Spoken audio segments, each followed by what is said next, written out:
Il mercato dell'auto nell'ultimo periodo è stato colpito da tre lettere, si tratta della S, della V e della V.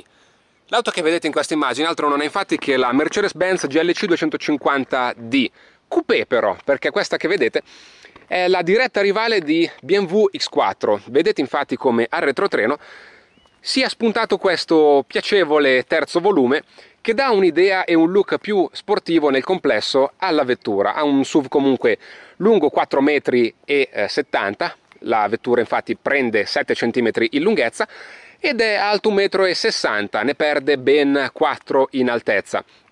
Come vedete si tratta di un'auto davvero generosa nelle forme. Andiamo però adesso a analizzare dettaglio per dettaglio partendo dall'anteriore.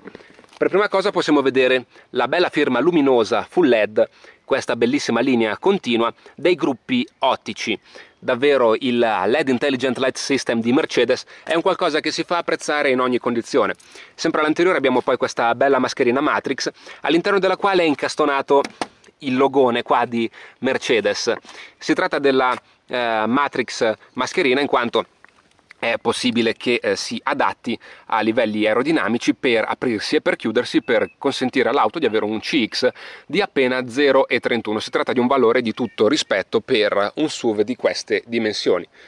Procedendo poi nella nostra disamina anteriore, vediamo come siano presenti i sensori di parcheggio, mentre qui abbiamo questi enormi, aiutatemi a dire enormi, pneumatici da 20 pollici, all'interno dei quali possiamo vedere questi dischi dei freni di generose dimensioni che servono a fermare un'auto dal peso di oltre 1700 kg. Lateralmente poi abbiamo questi bei specchietti laterali, all'interno dei quali è incastonata la freccia, il gruppo ottico laterale. Al di sotto poi abbiamo la telecamera che serve appunto per dare una visione a 360 gradi dell'intera vettura, ma di questo ne parleremo più avanti. Qui abbiamo lo sportellino attraverso il quale è possibile fare rifornimento di gasolio, mentre la vera novità è al retrotreno. Come potete vedere questi gruppi ottici richiamano molto quella che è la classe C, perché la vettura di fatto ne condivide la stessa piattaforma. Stiamo parlando della piattaforma MRA, Modular Rear Architecture, che consente all'auto di avere un motore longitudinale con trazione NT al posteriore. La trazione in questo caso è 4MATIC dal momento che viene anche spostata sull'asse anteriore. Bella la firma, il badge GLC 250D e appunto qui il 4MATIC. Andando ad esaminare poi nella parte bassa abbiamo questa modanatura cromata all'interno della quale sono incastonati due scarichi posteriori, ahimè purtroppo fasulli, perché il vero terminale di scarico è qui sotto. Vediamone però adesso la capacità di carico. Possiamo dirvi che oggettivamente perde questa GLC Coupé rispetto alla versione più tradizionale, in quanto complessivamente in quella tradizionale era possibile caricare 1600 litri di carico utile, mentre qui ne abbiamo appena 1200 con giù tutto. Invece in questa configurazione ne abbiamo circa 490, ne perde sì e no una decina rispetto alla versione standard. Bello il rivestimento in stoffa in similvelluto, qui ci piace davvero tanto ed è segno della rifinitura e dell'attenzione ai dettagli della casa di Stoccarda. Il divano posteriore è abbattibile in configurazione 40-20-40 tramite un sistema elettrico che vediamo qui con questi tasti, mentre a sinistra, spostando il nostro fidato zainetto, abbiamo questa retina di carico, anche qui la possibilità di abbattere i sedili posteriori e la presa da 12 volt attraverso la quale è possibile collegare un frigorifero portatile o quello che più volete. Al di sotto poi abbiamo un altro vano di carico, dal momento che non è presente la ruotina di scorta. La soglia di carico è molto bassa, ma si può abbassare ulteriormente l'assetto della vettura tramite questo pulsantino per agevolarci in caso di carichi pesanti, di spese per una famiglia numerosa e soprattutto di caricare le valigie e le scarpe della consorte per i lunghi viaggi. La chiusura elettrica del portellone posteriore è di serie su tutte le GLC Coupé, mentre così allo stesso tempo di serie sono gli pneumatici da 18 pollici. In questa edizione, in questa versione, ne abbiamo pneumatici da 20, come vi abbiamo già ricordato. Guardiamo però adesso come si sta all'interno. Prima di tutto però possiamo osservare l'attenzione ai dettagli e la cura ai dettagli per le finiture della portiera, che sembra una cosa da poco, invece vi assicuriamo che è veramente piacevole e pregevole, perché stiamo parlando di una vettura premium. Abbiamo una colorazione degli interni molto teutonica, passateci il termine, però la pelle è davvero morbida e il fatto che ne sia rivestita praticamente tutta la portiera dà l'estrema attenzione ai dettagli. Qui abbiamo la possibilità di regolare il sedile anteriore di sinistra a nostro piacimento, oltre chiaramente a rinfrescarlo, a riscaldarlo a nostro piacimento, e qui di lato abbiamo la possibilità di alzare e abbassare i finestrini. Vediamo però adesso come sto io al volante. Io sono alto, lo sapete, poco più di 1,90 m e devo dire che però la strada la domino davvero bene, mi sento ben protetto alla guida, il volante è raggiungibile molto facilmente, è regolabile chiaramente elettronicamente con questa levettina apposita. E adesso però è il momento di analizzare nel dettaglio questa GLC Coupé. Prima di tutto possiamo vedere come la pelle la faccia davvero da padrone, perché tutto quello che vedete anche in questo caso è tutta pelle rivestita. Qui abbiamo questo bel inserto in alluminio che ripercorre e alleggerisce notevolmente il design ed il peso complessivo della plancia. Anche in questo caso abbiamo pelle nella parte qui sovrastante, mentre questo è il ormai celeberrimo tablet da 7 pollici attraverso il quale è possibile comandare tutto il sistema di infotainment. Analizzando il cruscotto poi è possibile notare come Mercedes utilizzi ancora su questa tipologia di auto display analogici che ci piacciono davvero tanto. A sinistra abbiamo il tachimetro con il fondo scala a 260 all'ora, ma questa vettura massimo raggiunge i 222, e a destra invece abbiamo il bel contagino analogico. Centralmente abbiamo un altro display che in questo caso è selezionato sulla navigazione, ma che possiamo a nostro piacimento spostare su altre varie opzioni della vettura. Nella parte di sinistra abbiamo il comando per le luci di posizione, scusate. Nella parte sinistra abbiamo il comando delle luci, l'altezza complessiva, la possibilità di scegliere quella che più ci aggrada. Poi qui abbiamo tutta la serie di comandi, ad esempio la telecamera a 360 gradi, a spegnere e accendere i sensori di parcheggio, lane assist e via discorrendo. Chi più ne ha più ne metta. Davvero Mercedes ha fatto un salto in avanti tecnologicamente parlando di tutto rispetto.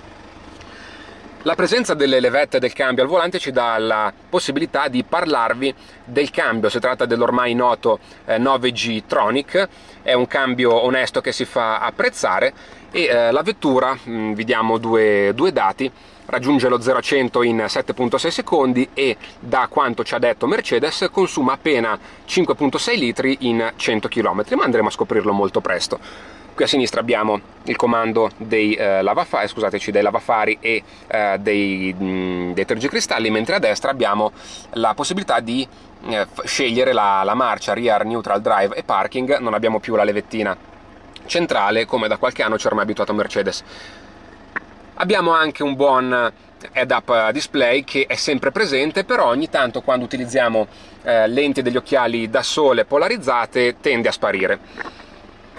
Nella parte centrale abbiamo questo bel rivestimento in legno non laccato che ci dà l'idea di essere più al timone di una nave che non alla guida di un'auto di tutti i giorni. Queste ottime 3 bocchette d'aerazione irradiano molto bene l'abitacolo. Qui abbiamo tutti i comandi del vario sistema di infotainment. Centralmente abbiamo questo bello scompartimento molto ampio e di generose dimensioni che ci permette di adagiare bottiglie, telefoni, in questo caso anche le chiavi dell'auto, che sono chiaramente keyless. Nella parte centrale bassa poi abbiamo la possibilità di usare il sistema di infotainment, usare il command di Mercedes attraverso l'ormai classico mouse e la celeberrima rotellona. Qui abbiamo la possibilità di selezionare i vari assetti dell'auto. Grazie all'Air Body Control alziamo e abbassiamo l'assetto complessivo della vettura, mettere il cambio manuale, azionare e disattivare lo start and stop, spegnere e accendere il sistema di infotainment, alzare e abbassare il volume della radio ed annullare, eliminare e interrompere il traction control. Questo tunnel ci dà un pozzetto di generosissime dimensioni, all'interno del quale sono posizionate 2 prese USB e la scheda di memoria SD.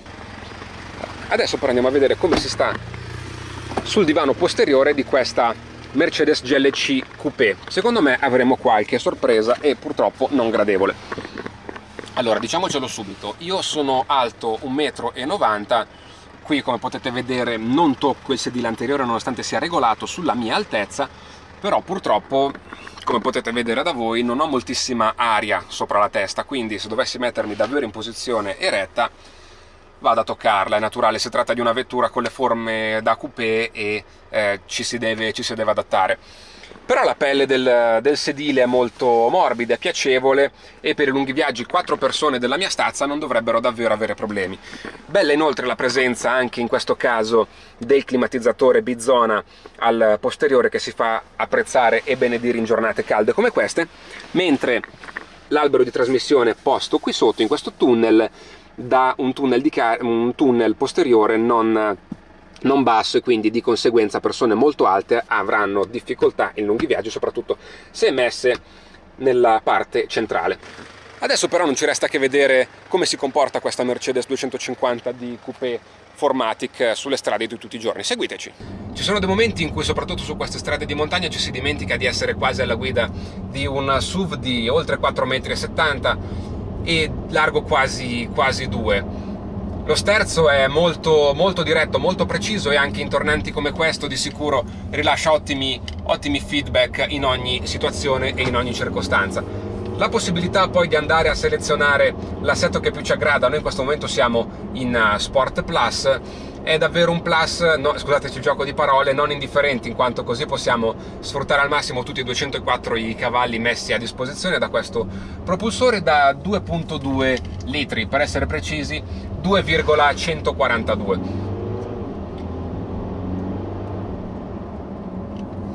A proposito di motorizzazione, possiamo dirvi che questa secondo noi è la scelta ideale per il mercato italiano. Sappiamo benissimo che i motori a benzina su vetture di questo segmento non tirano più di tanto, e quindi siamo sicuramente al volante dell'auto che è destinata a fare grandi numeri, almeno per il mercato del nostro paese. Bella poi la possibilità di godere del cielo aperto come stiamo facendo noi in questo caso, data la bellissima giornata che stiamo vivendo tra questi passi alpini della Val d'Aosta vicino a Saint-Vincent. Il sistema frenante poi, nonostante la vettura pesi oltre 1,780 kg, è davvero formidabile, si ferma l'auto davvero in pochissimo tempo, anche in condizioni quasi critiche, ma comunque in tutta sicurezza, senza mai farci venire i capelli bianchi. Il cambio 9G-Tronic è molto diretto, anche impostato in sistema manuale come stiamo facendo noi in questo frangente, rilascia sempre ottime sensazioni al guidatore, entrando in funzione praticamente subito. Non tiene le marce a limitatore quanto tempo vorremmo, ma si sa, non siamo al volante di una vettura nata e concepita per la pista, non è nemmeno la versione AMG, che arriverà in un secondo momento, mentre è già disponibile la versione 43 AMG per la sorella GLC standard, per così dire. Buono l'head-up display, nonostante qualche piccola perplessità per quanto riguarda l'utilizzo con occhiali da sole con lenti polarizzate, perché così facendo la scritta davanti a noi tende lievemente a scomparire, ma questi sono dettagli di poco conto, basta non utilizzare occhiali da sole polarizzati come stiamo facendo noi in questo caso. Mentre un aspetto che ci ha convinto poco, va detto, è il montante di sinistra. In caso di tornanti a sinistra, come ci apprestiamo noi a fare in questo momento, occupa davvero tanto la visuale e non abbiamo ben idea di ciò che arriva nella nostra direzione su queste strade aperte al traffico della Val d'Aosta. Le sospensioni Air Body Control e il sistema Dynamic le danno anche quel plus non indifferente per migliorare ulteriormente l'assetto e rendere il più possibile vicino a una vettura quasi sportiveggiante.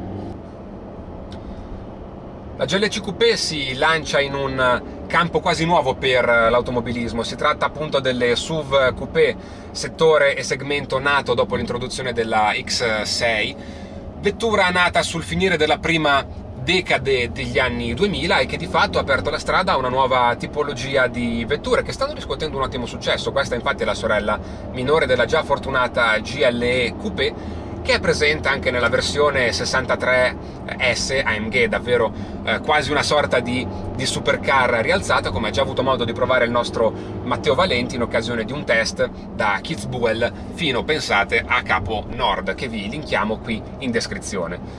È un'auto che ci piace, adatta alle famiglie, meglio se di 4 persone con figli adolescenti o 5 persone con 3 figli piccoli. È un'auto che si presta anche bene a fare lunghi viaggi, il divano posteriore è molto comodo se non vi siedono persone della mia stazza per troppo tempo. Molto buona e valida, ma non la scopriamo certo oggi, la trazione integrale permanente 4MATIC, che aiuta questo mastodonte a muoversi con estrema agilità anche su queste stradine di montagna. Non mi resta che parlarvi dei prezzi. Se siete interessati all'acquisto di una Mercedes GLG Coupé, dovete mettere in cantiere almeno 49.000 euro per i modelli d'attacco a benzina, mentre se volete guidare questa versione che stiamo provando noi, la 250D, dovete mettere a disposizione almeno 51.900 euro. Ultimi, ma non per importanza, i consumi. A fronte di un dichiarato di 5,7 litri di gasolio per 100 km, noi abbiamo registrato un valore di quasi 7, ma unicamente perché non siamo stati molto parchi con il pedale del gas. Per questo video di prime impressioni al volante della nuova Mercedes GLC Coupé 250D per oggi è davvero tutto. Mi raccomando, voi fateci sapere cosa ne pensate di quest'auto e di questo video, chiaramente su tutti i canali di riferimento di Automoto.it, ovvero il canale YouTube qui sotto in descrizione, la pagina Facebook, il profilo Twitter e naturalmente il sito internet Automoto.it. Noi ci vediamo alla prossima auto. Ciao a tutti!